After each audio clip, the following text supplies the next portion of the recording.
guys, it's Sterling with Beyond Disclosure. Today we are going to discuss the differences between Hollywood illustrated superpowers and real life superpowers that you can see and feel right now, even if you've never been bitten by a radioactive spider. While watching my favorite team of superhuman misfits, the X-Men, I noticed something quite revolutionary. The display of power in forms of large outbursts of energy, fires, lasers, or whatever, doesn't necessarily mean that the character can see the energy as clearly as it's depicted on TV.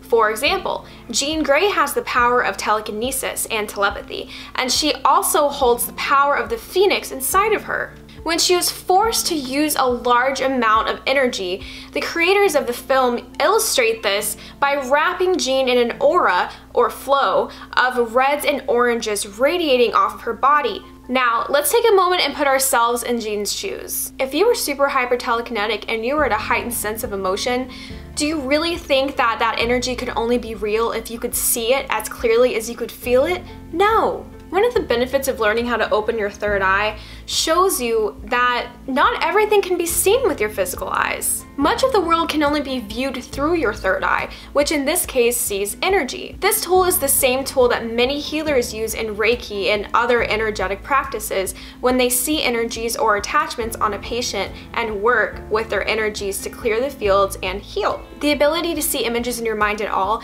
is a direct reference that you can use to learn how to see things with your third eye. The same way you see those images, you can see other things as well. Jean might very well be seeing these energies through her mind's eye, which is a very real thing. And just because Jean and the X-Men are fictional characters doesn't make their story any less permeable or relatable. Have you ever felt so angry that you can actually feel your energy radiating outside of your body? Your aura is a field around your body that's always there. Have you ever been minding your own business and then all of a sudden you feel a dark, looming, negative energy approach you from behind, only to turn around and realize a super hyper negative person has entered the room? You're able to feel this person enter the room without actually seeing them with your eyes because their aura is hitting you from a distance. When you feel emotionally heightened, whether that be in a positive way or a negative way, your aura is expanded. Another great way to think about this is your chi or your chakra. Now, I'm not talking about the chakras that go up and down your body,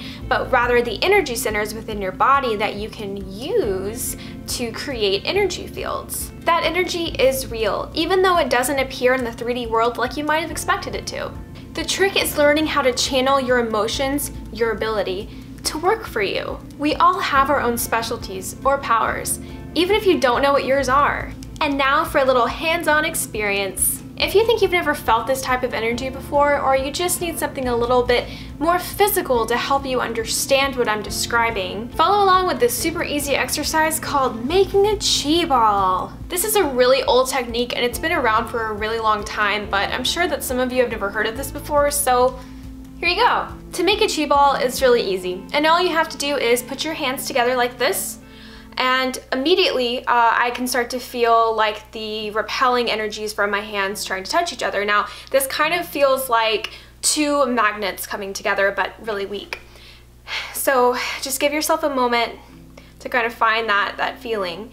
If you're really having a hard time with this, another thing you can do is put your hands together and you kind of rub them together just a little bit, just create a little bit of friction.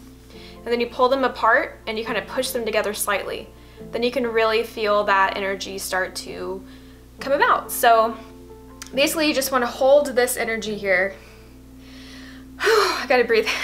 And then you sort of expand it. So what I mean by that is you are going to compress it first by pushing in just slightly. You're going to feel that repelling really strong, right? And then you're going to come out a little bit further and compress, and come out a little bit further and compress, and expand a little bit farther and compress, and you start to feel this energy in your hand. So what is this energy? This is your energy from your hands coming out to meet each other. So basically what you're creating is a ball of energy. So the more you let yourself kind of lean into this energy with your hands coming together, you really feel this repelling motion. And it does feel like after a while you are holding an actual ball. So how's this possible? It's your energy man, it's your aura field coming out and touching each other. So you can really play with this. There's a lot you can do with chi balls. They're really easy to make, obviously, but yeah, like it's pretty, you know, they get pretty compact, and you can make them really big and compress them in, or you can make them really small. Just depends on whatever you want to do. So there's a lot you can do with this, but that's pretty much the basics of it. So since I'm done with it, I'm going to make sure I absorb that back into my body so I don't feel super tired. And it's pretty fun. I don't know, I like it. It's nice. That energy radiating from your hands is something that you can't see with your physical eyes, but I'm certain that with training, you'll be able to see that with your third eye.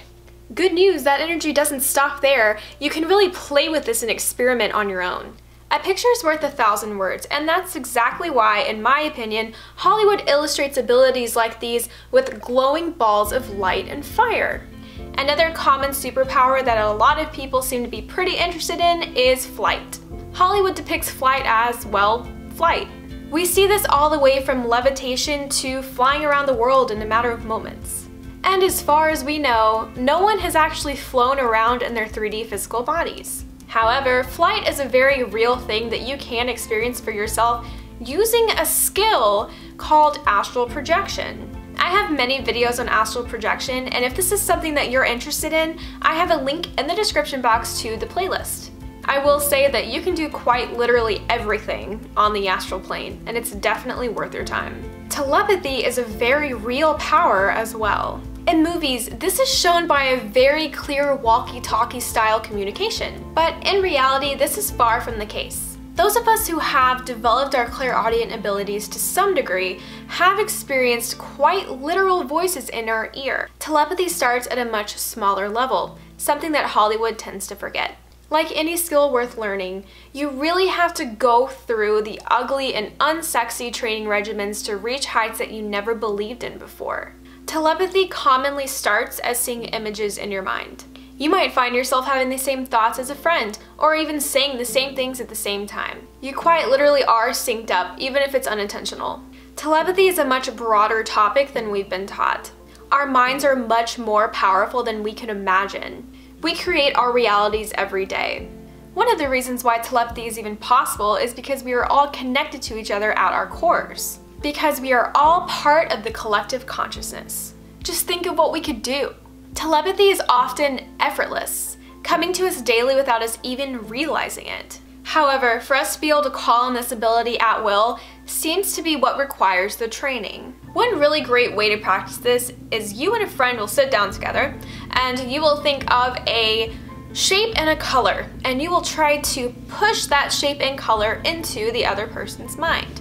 And the other person will see how they might be able to pick up on that image or color, or both, which would be really cool. The more you practice with this, the more that's gonna come through, and you can really play and add to this as you feel fit. You'll be amazed at how accurate you can get and how much you're gonna learn to trust yourself. Now, let's talk about my favorite X-Men, Rogue. For those of you who are unfamiliar, Rogue's mutation makes it impossible for her to touch another person's skin without absorbing their life force. When touching another mutant, this causes Rogue to absorb their powers as well. She also absorbs other people's personalities. If she holds on for too long, she will absorb all of the person's life energy and kill the person. She sees this as a curse, unable to ever fully be with a physical partner. Rogue's power illustrates a quite literal example of empathy. To my fellow empaths out there, how many of you have ever felt the absorption of someone else's emotions? You literally take on another person's emotions and personality for a period of time, and it doesn't require any physical contact. Many empaths never learn that this is actually a gift and not a curse, and you can learn to control your power. The gift of empathy is useful in so many ways. Empathy gives you the ability to put yourself in someone else's shoes, and it gives you a way to really understand their life and why they might make decisions that would otherwise confuse you. Empathy gives you a way to fully connect with another person and really feel their pain and feel their past. So much good can come from empathy. There is a way to shield yourself from these moments if you feel like your empathic ability is controlling you. This can be especially important if you live in a city or around extremely negative people. Some ways to control your empathic power and not let it control you include, but are not limited to, grounding, drinking water, wearing silver on your left side, projecting a mental shield, and surrounding yourself with liquid light. Wearing silver on your left side like a bracelet or an anklet, or both, will help reflect the energy back at someone else when they're trying to send it your direction. This will assist you in avoiding absorbing their emotions. I mean, honestly guys, come on, like we have enough emotions to deal with already, am I right? Projecting a mental shield is literally the act of imagining whatever you want around yourself. Some people choose this to be a ball of light, and some people choose it to be a ball of water, but it really doesn't matter. The point is that you have the complete creative control over what this looks like, and use it, make it your own. The intention of shielding yourself is what gives your body the shield, not what it looks like. Your mind projects out the shield once you have painted the image in your head. Setting intentions is crucial, and trust me, this does work. Let's talk about healing. The ability to heal instantly, as portrayed by the well-known character Wolverine, has been a coveted power for all of human existence. This stems from mankind's fear of death and desperate search for immortality.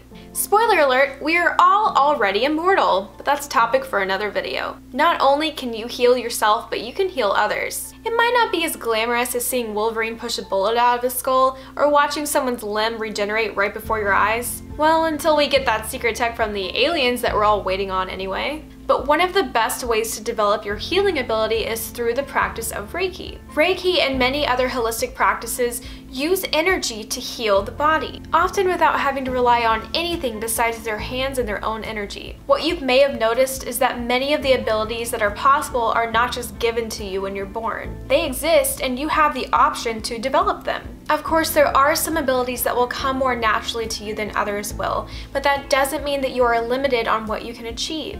The sky is quite literally the limit. Have you ever experienced something that you would define as a superhuman ability? If you could have any superpower, what would it be and why? I would love to hear your stories in the comments below. Thank you guys so much for watching. Don't forget to subscribe, and thank you so much for supporting independent media on Patreon. Thank you guys so much. Bye!